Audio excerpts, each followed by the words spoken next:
The invitation. Valerie Chen stared at the email in disbelief, reading it for the fourth time to ensure she hadn't misunderstood. The message was clear. She was being invited to the annual executive dinner at Blackwood Financial Partners, an honor typically reserved for senior management and board members. As a mid-level risk analyst who had only been with the company for 14 months, this invitation was unprecedented. "Did you see this?" she asked, swiveling her monitor toward her colleague Dominic. He whistled low. "Executive dinner? With the Harrison Wells? That's unusual." "That's what I thought." Valerie tucked a strand of dark hair behind her ear, a nervous habit she'd never managed to break. "Why would they invite me?" "Your Porter account analysis saved the company millions," Dominic shrugged. Maybe someone finally noticed. The Porter account had been Valerie's first major project, a complex risk assessment that had uncovered significant vulnerabilities in what had seemed like a straightforward investment. Her recommendations had initially been dismissed, but when market trends proved her right, she'd gained a quiet reputation for thoroughness. "Still," she murmured, "it feels strange." The dinner was scheduled for tomorrow evening at Verlaine, one of the city's most exclusive restaurants. The email mentioned formal attire and included a note that transportation would be arranged. It was signed by Elise Harrington, Harrison Wells' executive assistant. Throughout the day, Valerie found herself distracted by thoughts of the dinner. She'd only seen Harrison Wells in person twice, once during her interview and once at the holiday party, where he'd given a brief speech before disappearing. The CEO was something of a legend in financial circles, having built Blackwood from a small consulting firm into a global powerhouse in just over a decade. That evening, Valerie stood in front of her closet assessing her options. She eventually settled on a midnight blue dress that was elegant without being flashy. As she was applying her makeup, her phone chimed with a text from an unknown number. "Congratulations on the invitation. Wear something with pockets. You might need to take something with you." Valerie frowned, responding immediately, "Who is this?" No reply came. She tried calling the number, but it went straight to voicemail with no personal greeting. A chill ran down her spine as she considered the message. Was it a prank? A wrong number? Or something more concerning? She switched to a similar dress that had small but functional pockets just in case. The next day passed in a blur. By 6:45 p.m., Valerie was seated in the back of a sleek company car, being driven to Verlaine. The driver, a serious man who introduced himself only as Marcus, offered no conversation beyond confirming her identity. Verlaine was even more impressive than she'd imagined, all polished wood, muted lighting, and discreet service. She was led to a private dining room where 8 people were already gathered, champagne flutes in hand. "Ah, Ms. Chen." Harrison Wells himself approached, hand extended. Tall and imposing with silver-streaked dark hair, he had the kind of presence that commanded attention without effort. "So pleased you could join us." "Thank you for inviting me, Mr. Wells," she replied, taking his hand and finding his grip firm and cool. "Harrison, please," he insisted. "Tonight we're celebrating, not working." He introduced her to the others, the CFO Thomas Blackwell, Senior VPs Rebecca Winters and Oliver Zhang, Legal Director Diana Foster, Chief Investment Officer Nicholas Reed, and Board Member Gregory Pearson. The final introduction was to a man slightly younger than the others, with thoughtful eyes and a reserved smile. "And this is Julian Mercer, our Director of Research. I believe you two may have collaborated on the Porter account." Julian nodded, his eyes meeting hers with an intensity that seemed at odds with his calm demeanor. "Ms. Chen's insights were invaluable," he said. "We wouldn't have redirected our strategy without her analysis." As they took their seats for dinner, Valerie's phone vibrated in her pocket. Discreetly, she checked it under the table. A new message from the same unknown number. "Trust no one at that table. They didn't invite you to celebrate you." Valerie nearly dropped her phone, her heart suddenly pounding. She glanced around the table at the smiling faces of Blackwood's most powerful people, all raising their glasses in a toast that Harrison was offering. "To new opportunities," Harrison said, his gaze settling on Valerie with a smile that didn't quite reach his eyes. As everyone clinked glasses, Valerie felt Julian Mercer watching her. When their eyes met briefly, his expression was unreadable, but something in it made her wonder if he might be the author of those mysterious warnings. She took a small sip of champagne, forcing a smile as her mind raced with questions. What exactly had she been invited to, and by whom? shadows and whispers. The first course arrived, delicate scallops on beds of saffron risotto, accompanied by a crisp white wine that Valerie barely tasted. Her mind was consumed by the mysterious messages. She observed each person at the table with new wariness, searching for any hint of who might have sent the warnings. Harrison Wells dominated the conversation with practiced ease, discussing market trends and the company's impressive quarterly performance. "We're positioned to make some truly transformative moves in the coming months," he announced, his baritone voice carrying authority that no one questioned. "Transformative indeed," murmured Diana Foster, the legal director. Her crimson nails tapped rhythmically against her wine glass, though not without certain complexities. Thomas Blackwell, the CFO, chuckled. "Diana always sees complexities. That's why we keep her around." "And thank goodness for that," Rebecca Winters added, her smile tight. The Archer merger wouldn't have survived regulatory scrutiny without her creative solutions. Valerie's ears perked up. The Archer merger had been announced 3 months ago, a surprising acquisition of a smaller but innovative competitor. She'd requested to see the risk assessment data, but had been told it was restricted to executive level. "Speaking of creative solutions," Harrison said, turning his attention to Valerie, "your work on the Porter account demonstrated exactly the kind of thinking we value at Blackwood. Wouldn't you agree, Nicholas?" Nicholas Reed nodded, studying Valerie with calculating eyes. "Absolutely. The ability to see patterns others miss is invaluable. Which is precisely why we wanted you here tonight," Harrison continued. "We have a special opportunity we'd like to discuss with you after dinner." The conversation shifted to lighter topics. Oliver Zhang's new yacht, Gregory Pearson's daughter starting at Princeton, but Valerie remained tense, hyper-aware of each interaction. Throughout the meal, she noticed Julian Mercer speaking little, his attention seemingly focused on his food, yet she caught him watching the others with the same careful observation she was employing. When the main course was cleared, Harrison excused himself to take a call. Diana and Thomas immediately huddled in quiet conversation, while Rebecca began showing Nicholas something on her phone. Oliver and Gregory launched into a discussion about golf courses. It was the perfect moment for Julian to lean slightly toward Valerie. "Beautiful restaurant, isn't it?" he said, voice low. "First time at Verlaine?" "Yes," she replied carefully, "though I've heard about it for years. The chef here is known for his signature dessert, blackberry sorbet with gold leaf," Julian commented. "Surprisingly, it's not what it appears to be." His emphasis on those last words seemed deliberate. Valerie studied his face, the thoughtful brown eyes, the slight tension at the corners of his mouth. "I've found that's true of many things," she responded, testing the waters. "Appearances can be misleading." Julian's expression didn't change, but something flickered in his eyes. "Especially in our line of work. Risk assessment is about seeing beyond the obvious, isn't it?" Before she could respond, Harrison returned, clapping his hands together once. "Now, before dessert, I'd like to share something exciting with Valerie." Thomas produced a leather portfolio and slid it down the table to Harrison, who opened it and removed several documents. "Valerie, we've been extremely impressed with your performance," Harrison began.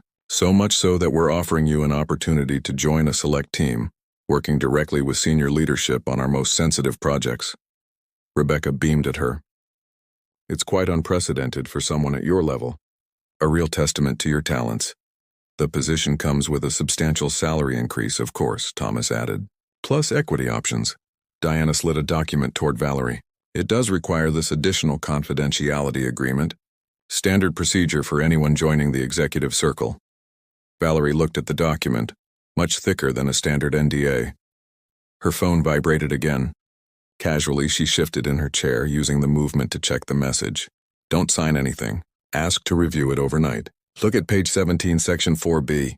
Her heart raced faster. She placed the papers down with a smile she hoped appeared grateful rather than anxious. "This is incredibly generous. Would it be possible for me to review this overnight? I'd like to give it the attention it deserves." A flash of annoyance crossed Harrison's face, quickly replaced by an indulgent smile. "Of course, though we were hoping to welcome you to the team officially tonight." "Just a formality, really," Nicholas added, his tone casual but his eyes sharp. "We've already decided you're the right person for this position." "What exactly would I be working on?" Valerie asked, stalling for time. A new acquisition strategy, Oliver responded. Quite revolutionary. The Archer merger was just the beginning, Gregory added. We're identifying similar targets with valuable intellectual property but vulnerable finances. Diana cleared her throat. Perhaps we should discuss specifics after the paperwork is complete. The dessert arrived, the blackberry sorbet Julian had mentioned. Valerie noticed he wasn't eating his, instead watching Harrison with a calculation that seemed at odds with his otherwise unassuming demeanor. At least let's toast to the possibility, Harrison suggested, raising his glass. To Valerie Chen and exciting new ventures. Everyone raised their glasses. Valerie noticed Julian's toast was perfunctory, his eyes meeting hers briefly with what seemed like a warning. As the dinner concluded, Valerie excused herself to use the restroom, document portfolio in hand. In the hallway, she quickly flipped to page 17, section 4B. What she read made her blood run cold. By signing, the undersigned assumes personal legal liability for any regulatory investigations related to merger activities, overseen by the Special Acquisition Team, indemnifying all other Blackwood executives and board members from said liability. She was so absorbed in the document that she didn't hear the footsteps behind her until a hand touched her shoulder. She spun around, startled. Julian Mercer stood there, expression grave. "We need to talk," he whispered. "Not here. Meet me at Riverside Park near the 79th Street boat basin. 1 hour. Come alone and don't tell anyone where you're going." Before she could respond, he walked away, rejoining the group as if nothing had happened. Valerie returned to the table, forcing a smile as Harrison asked, "Everything all right?" "Perfect," she lied, wondering if she was walking into a trap or being offered a lifeline. The document rain pattered softly against Valerie's umbrella as she approached the boat basin at Riverside Park. The evening air carried the scent of wet pavement and the Hudson River. Few people ventured out in this weather, leaving the normally busy waterfront path nearly deserted. Valerie checked her surroundings constantly, hyper-aware after the evening's events. She'd taken a circuitous route here, switching taxis twice to ensure she wasn't followed. The document portfolio from dinner was secured inside her coat, protected from the rain. A figure emerged from beneath the shelter of a park pavilion, Julian Mercer, his collar turned up against the drizzle. He approached cautiously, eyes scanning the area behind her. "You came alone?" he asked, voice barely audible above the rainfall. "Yes, though I'm not entirely sure why I'm here at all." Valerie kept her tone neutral, still uncertain whether Julian was trustworthy. "Did you send those messages?" Julian nodded once. "I did. I needed to warn you without tipping them off." "Why? What's really happening at Blackwood?" He gestured toward a covered seating area overlooking the marina. "Let's get out of the rain." Once seated, Julian ran a hand through his damp hair, his expression grim. "What do you know about the Archer merger?" "Only what was in the public announcements," Valerie replied. Blackwood acquired them for their algorithmic trading technology. The press release called it synergistic integration of complementary assets. Julian's laugh was mirthless. Corporate speak for hostile takeover. Archer didn't want to sell. Harrison and the others manipulated their stock price, spread rumors about security flaws in their software, and poached key developers. When Archer's value plummeted, Blackwood swooped in. Valerie frowned. That's aggressive, but not necessarily illegal. The manipulation went beyond aggressive tactics, Julian continued, lowering his voice further. Nicholas paid a technology journalist to publish false claims about vulnerabilities in Archer's platform. Diana created shell companies to hide Blackwood's involvement in short-selling Archer stock. And Thomas falsified financial projections to mislead the board about the acquisition's true cost. "If that's true, it's securities fraud," Valerie said, her mind racing. "But what does this have to do with me?" Julian's eyes met hers. "Did you read Section 4B? The liability clause?" "Yes, but I don't understand why they'd think I'd sign something like that." "Because no one reads the fine print, especially when blinded by a promotion and equity offer," Julian explained. "They need a scapegoat, Valerie. Someone with enough financial expertise to be plausible, but junior enough to be expendable." "Me," she whispered, the reality sinking in. Julian nodded.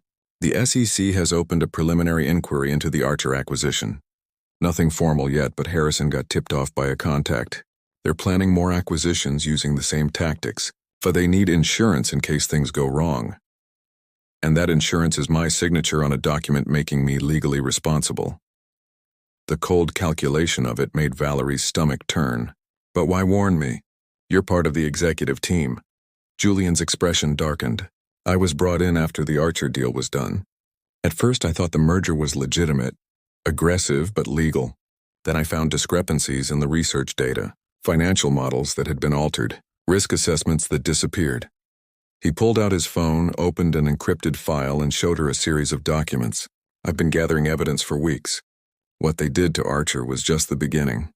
They have 3 more companies targeted for the same treatment.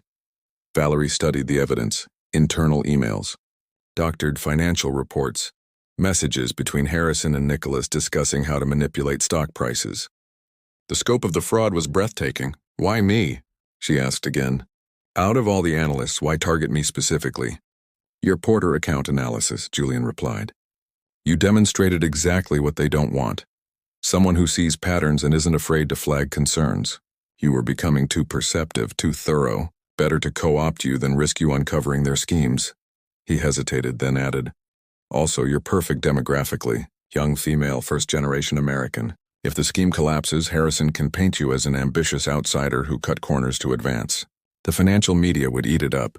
The casual cruelty of the calculation made Valerie's blood boil. They'd destroy my career and possibly send me to prison to protect themselves. Exactly. Julian's voice was gentle, but his expression resolute. That's why I had to warn you. But why risk yourself? Valerie studied him, trying to understand his motivation. You have more to lose than I do. Something shifted in Julian's eyes, vulnerability breaking through his careful composure. 2 years ago, I was at Meridian Capital. We had a similar situation. Executives engaging in fraud, looking for someone to take the fall. I suspected what was happening, but said nothing. A junior analyst named Eliza Park ended up facing federal charges. She lost everything. Her career, her savings fighting legal battles, even her marriage. He looked away toward the river where lights from New Jersey reflected on the dark water. I testified against her, Valerie. I knew she was being set up, but I was afraid for my own position. I've lived with that decision every day since. The confession hung between them, raw and honest. Valerie found herself moved by his transparency. So this is redemption? She asked softly. This is doing what I should have done then, he corrected. I can't change the past, but I can make a different choice now. Valerie opened the portfolio, examining the documents more carefully. Even if I don't sign this, what's to stop them from finding someone else to take the fall? Nothing, Julian admitted. Unless we can gather enough evidence to stop them completely. We? Valerie raised an eyebrow. I can't do this alone, he said. I have access to executive meetings and some documents, but not everything. You have skills I don't. Forensic financial analysis, pattern recognition. Together we might have a chance. Rain continued to fall around them, the gentle drumming on the pavilion roof punctuating the silence as Valerie considered her options. The safe choice would be to resign immediately, distance herself from Blackwood entirely. But that would leave Julian exposed and Harrison free to find another scapegoat. If we do this, she said finally, we need a plan, one that doesn't end with either of us in federal prison. Relief washed over Julian's face. I've been thinking about that. Tomorrow morning you should go in as usual. Accept their offer verbally, but say your lawyer advised you to have the contract reviewed. That will buy us time. As they began to outline their strategy, Valerie felt a strange mixture of fear and exhilaration. 24 hours ago, her biggest concern had been impressing her bosses at dinner. Now she was plotting to expose corporate fraud with a man she barely knew but was beginning to trust. When they finally parted ways near midnight, Julian hesitated before turning to leave. Be careful, Valerie. These people have everything to lose. That makes them dangerous. She nodded, watching him disappear into the rainy night, the weight of the document portfolio in her hands feeling suddenly like both a threat and an opportunity. Escape plan. The next morning dawned with a clarity that belied the chaos of Valerie's thoughts. She dressed with particular care, a charcoal pantsuit that projected confidence and professionalism, and arrived at Blackwood's gleaming headquarters 15 minutes early. As she passed through security, Elise Harrington intercepted her. Mr. Wells would like to see you before you start your day. the executive assistant said, her perfectly composed face revealing nothing. Of course, Valerie replied, matching Elisa's neutral tone while her pulse quickened. Had they somehow discovered her meeting with Julian? Were they already moving against her? Harrison's corner office offered a panoramic view of the city, the morning sunlight reflecting off glass and steel. He greeted her with a broad smile that didn't reach his eyes. Valerie, I trust you had time to review our offer. Exciting opportunity, isn't it? Thomas Blackwell sat in one of the leather chairs, tablet in hand. His presence, unusual for an early morning meeting, confirmed Valerie's suspicions that this was no casual follow-up. It's certainly unexpected, she replied carefully. I'm very interested, though my attorney suggested having the contract reviewed before signing. Standard practice, he says. A flash of annoyance crossed Harrison's face. Your attorney? I wasn't aware you'd consulted a lawyer. Valerie maintained her composure. My cousin specializes in employment law. I sent him a message last night. Family looks out for family, right? Thomas cleared his throat. We'd prefer to keep this opportunity within Blackwood's walls for now. Competitive reasons? Of course, Valerie nodded. He's very discreet, and I've signed an NDA with Blackwood, as you know. Harrison and Thomas exchanged glances. We were hoping to announce your new position at this morning's leadership meeting, Harrison said, his tone conveying disappointment tinged with impatience. I can certainly attend the meeting, Valerie offered. Perhaps you could announce the upcoming position while the paperwork is being finalized. After a moment's consideration, Harrison nodded. That seems reasonable. The meeting's at 11 in the main conference room. Don't be late. As Valerie left the office, she texted Julian using the secure messaging app they'd installed the night before. Meeting at 11, buying time as planned. His response came quickly. Good. Need access to Thomas's financial models. Can you get to his office? Valerie frowned. Thomas's office was in the executive wing, access restricted and frequently occupied. Difficult. Alternatives? Working on it. Meet at coffee shop across street at 10:30. Say you're picking up order for your team. The morning crawled by as Valerie maintained appearances, working on her regular analysis projects while surreptitiously collecting information that might support their case. At precisely 10:25 she stood, told her colleagues she was making a coffee run, and headed for the elevator. The cafe across the street buzzed with the usual mid-morning energy of baristas calling out orders and laptops clicking. Julian sat in a corner booth, a laptop open before him, 2 coffee cups waiting. We have a problem, he said without preamble, as she slid into the seat across from him. They've accelerated the timeline. The next acquisition target, Horizon Quantum, is being moved up. Board vote tomorrow instead of next week. That's not enough time, Valerie said, alarm rising. We need more evidence before we can go to the SEC. Julian nodded grimly. I know, but I may have found another way in. He turned his laptop to show her an email. Rebecca Winters has been documenting everything, perhaps as her own insurance policy. There's a secured folder on the company server that she accesses regularly. Based on the file names I glimpsed on her screen, it contains details on all the acquisitions. Can you access it? No, but you might be able to. The folder requires executive-level credentials, but Rebecca's assistant is out sick today. Rebecca will be in the leadership meeting, leaving her office unattended. Valerie understood immediately. You want me to use the meeting as cover to access her computer? It's risky, Julian admitted. But it might be our only chance before they move on Horizon. They quickly formulated a plan. Julian would attend the meeting as usual, while Valerie would excuse herself 15 minutes in, claiming an urgent call from a client. Instead, she would head to Rebecca's office, using the access card Julian had cloned from Rebecca's assistant during a company happy hour weeks earlier. If you're caught, Julian warned, I can try to create a diversion, but let's hope it doesn't come to that, Valerie replied, surprising herself with her resolve. They returned to the building separately. At 11, Valerie took her place in the conference room, positioned near the door as planned. Harrison began the meeting with his usual confident energy, discussing quarterly projections before turning to what he called strategic growth initiatives. As part of our expanded acquisition strategy, he announced, I'm pleased to welcome Valerie Chen to our executive circle.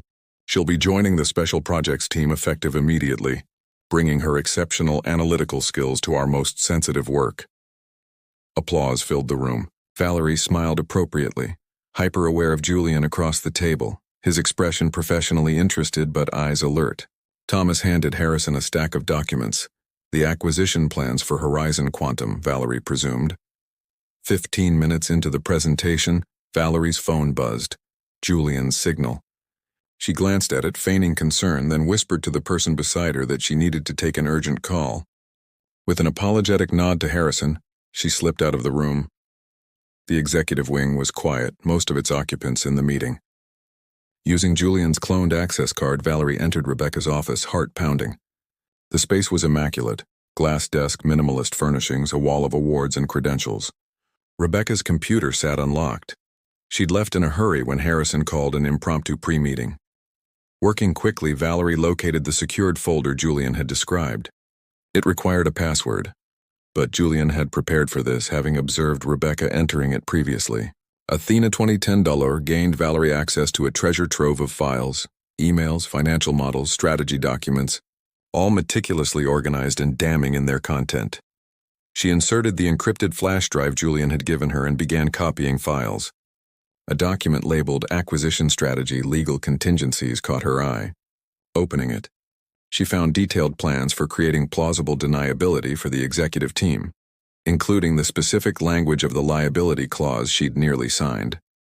The file transfer seemed agonizingly slow.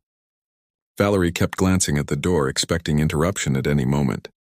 When the copy finally completed, she removed the drive, carefully restored the computer to its previous state, and prepared to leave. Just as she reached the door, voices approached in the hallway. She froze, recognizing Diana Foster's distinctive cadence. "Rebecca asked me to grab her presentation materials," Diana was saying to someone. She realized she brought the wrong version. Valerie looked frantically around the office. There was nowhere to hide except she ducked into Rebecca's private bathroom, leaving the door open a crack to monitor the situation. Diana entered alone, moving to Rebecca's desk. Rather than looking for presentation materials, she began searching through files, her movements hurried and secretive. After a moment, she pulled out her phone and took photos of several documents. Valerie watched, barely breathing, as Diana finished her covert photography and left. Only when the outer door closed did Valerie emerge from hiding, bewildered by what she'd witnessed. Was Diana conducting her own investigation? Or was something else happening among the executives? She made her way back to the conference room, slipping in during a moment when Nicholas was showing a complex chart. Julian caught her eye briefly, his subtle nod asking if she'd succeeded. She gave an almost imperceptible nod in return. The meeting concluded 30 minutes later. As people filed out, Harrison approached Valerie. "I hope that call wasn't bad news," he said, his tone friendly but his eyes calculating. "Just a nervous client," she replied smoothly. "Nothing I couldn't handle." "Excellent. I expect we'll have everything finalized by tomorrow. The Horizon project requires your immediate attention." "Of course," Valerie smiled. "I'm looking forward to it." As Harrison walked away, Julian passed by, not looking at her but murmuring, "Parking garage. Level B2, 20 minutes." In the concrete solitude of the parking garage's lowest level, they examined the files Valerie had obtained. The evidence was more comprehensive than they dared hope. Detailed records of market manipulation, falsified research, internal communications explicitly discussing how to circumvent regulations. "This is enough," Julian said, his voice tight with suppressed excitement. "More than enough for the SEC. We should contact them immediately." "Wait," Valerie said, describing Diana's strange behavior in Rebecca's office. "Something else is happening here." Diana was photographing documents too. Why, Julian frowned. Internal power struggle, maybe? Or perhaps she's building her own insurance policy. Either way, it complicates things, Valerie pointed out.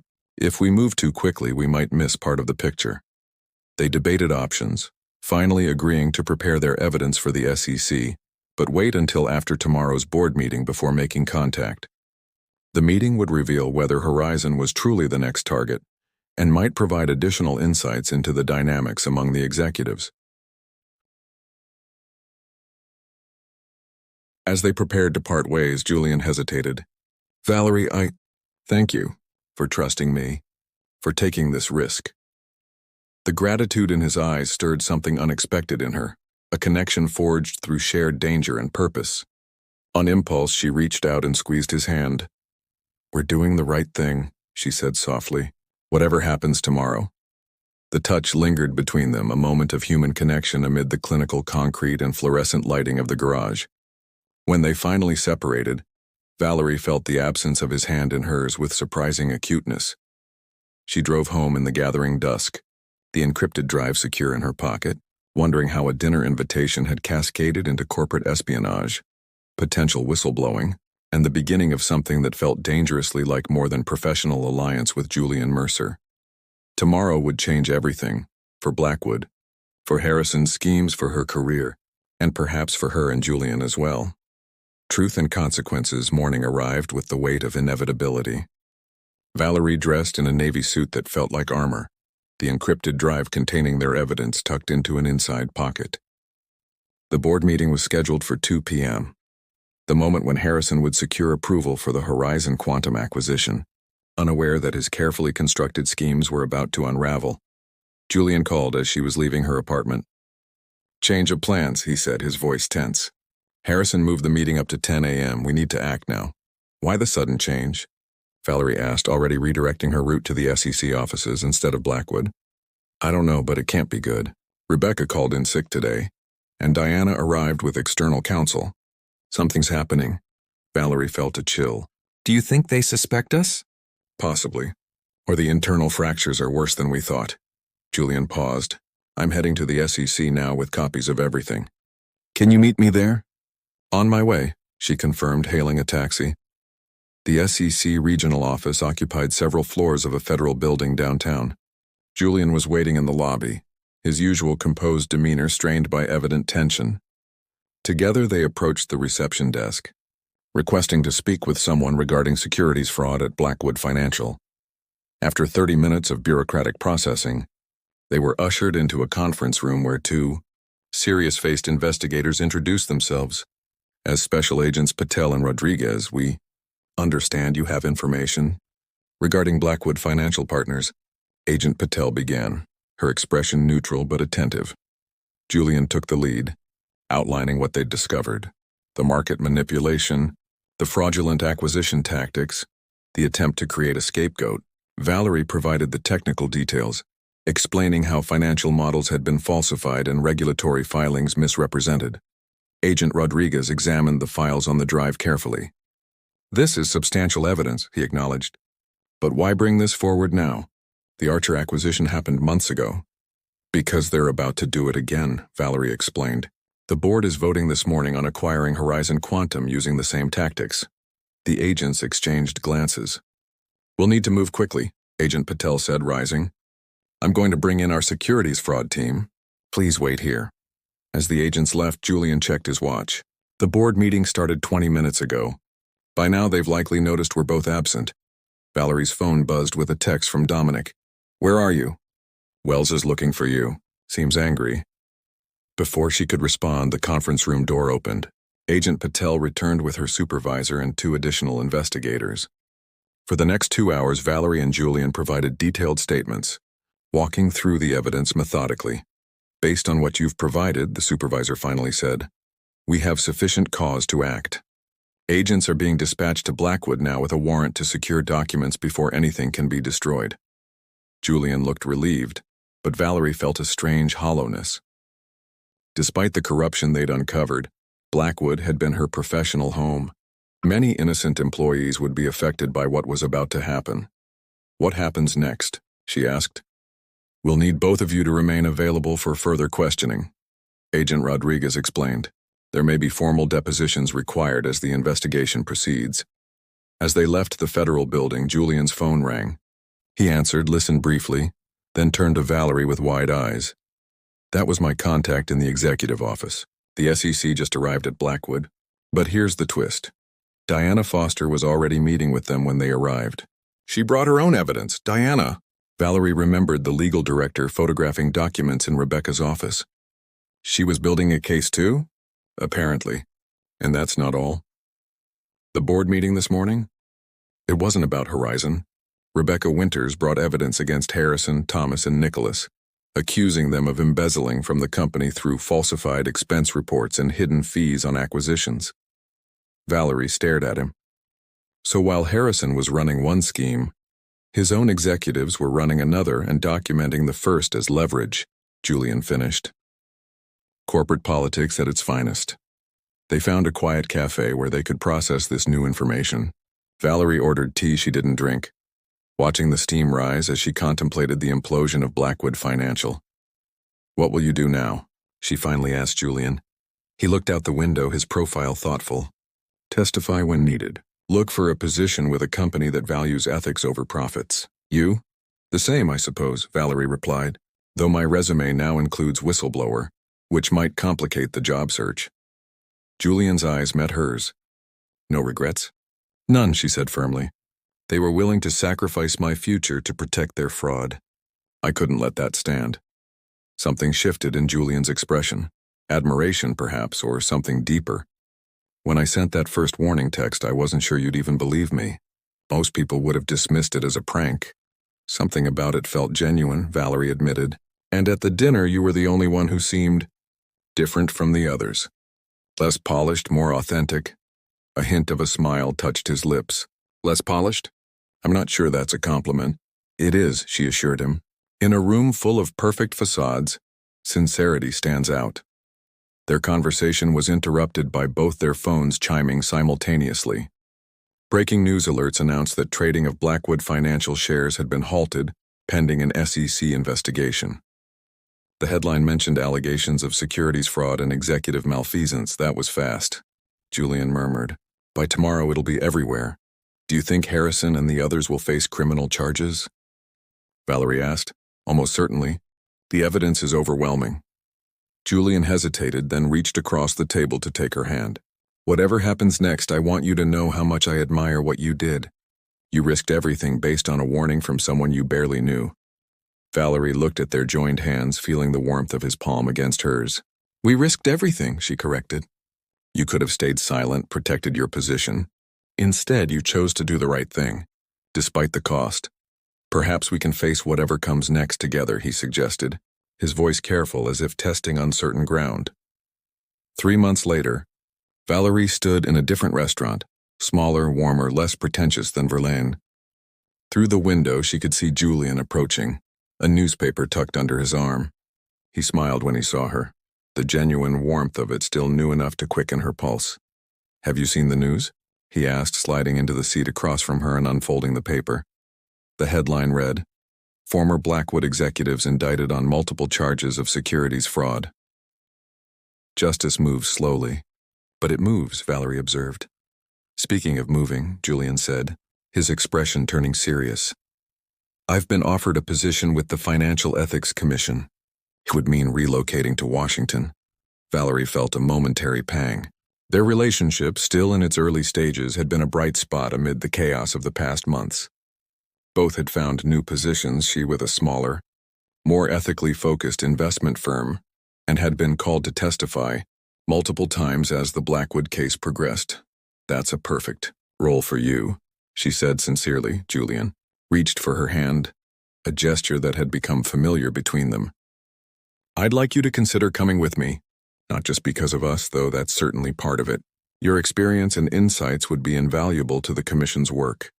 "Are you offering me a job or asking me to move with you?"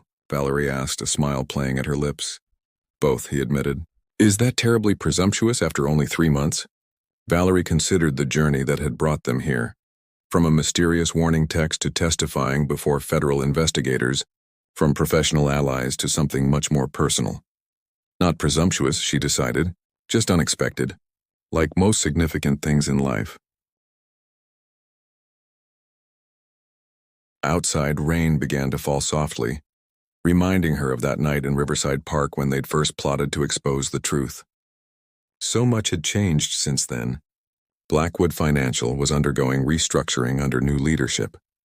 Harrison Wells and several executives awaited trial, and she and Julian had discovered that the trust forged in crisis could evolve into something enduring. "I'll think about it," she promised. "Both offers." Julian smiled, understanding the significance of what she wasn't saying no to. "That's all I ask." As they continued their dinner discussing the case developments and their possible future, Valerie reflected on the strange twist of fate that had brought them together. A warning message from a stranger had led her not to danger but to truth. And in that truth she'd found not just justice but connection. Sometimes, she thought, trusting the right person at the right moment changed everything. Her phone buzzed with a message.